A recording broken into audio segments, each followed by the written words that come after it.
Liposuction వల్ల wait తగ్గుతామా? So చాలా మంది వచ్చినప్పుడు మమ్మల్ని అడిగే క్వశ్చన్, డాక్టర్ గారు మేము ఇంత బరువు తగ్గాలనుకుంటున్నాము, లైపోసక్షన్ వల్ల ఎంత తగ్గుతామనేది. సో ప్రాబ్లీ ఇది బిగ్గెస్ట్ రాంగ్ నోషన్. ఎందుకంటే ప్రతిరోజు మేము చూసే ప్రాక్టీస్ లో కనీసం ఒకళ్ళారు ఇద్దరు అడుగుతూనే ఉంటారు ఈ question.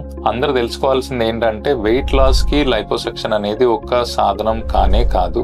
What we says inch loss కి లైపోసక్షన్ హెల్ప్ అవుతుంది, వెయిట్ లాస్ కాదు. వెయిట్ ఎందుకంటే మనం 7 to 8 లీటర్స్ ఫ్యాట్ ఒక 80 కిలోస్ పర్సన్ లో తీసిన ఆ ఫ్యాట్ తీయడం వల్ల పెద్దగా వెయిట్ రిడక్షన్ అంటూ అయిపోదు. మాక్సిమం మీకు ఒక 3 to 4 కిలోస్ డిఫరెన్స్ రావచ్చేమో కానీ, బట్ పర్పస్ ఆఫ్ లైపోసక్షన్ ఏంటంటే మనం ఫ్యాట్ తీయడానికి ఎక్కడైతే మీకు రెసిస్టెంట్ ఏరియాస్ లో ఉన్నాయి, కొందరికి ఆర్మ్స్ దగ్గర ఉంటాయి, చేతుల దగ్గర, కొందరికి పొట్ట చుట్టూతా, కొందరికి చెస్ట్ ఏరియాలో ఉంటుంది, గైనకోమాస్టియా అంటాము, కొందరికి థైస్ మాత్రమే బల్కీగా ఉంటాయి. వీటికి ఓన్లీ లోకలైజ్డ్ ఏరియాకి కరెక్షన్స్ కి మాత్రమే లైపోసక్షన్ హెల్ప్ అవుతుంది. మిగిలిన వాటన్నిటికీ కానీ, బరువు తగ్గడానికి కానీ, ఇవన్నిటికీ లైపోసక్షన్ అనేది పనిచేయదు.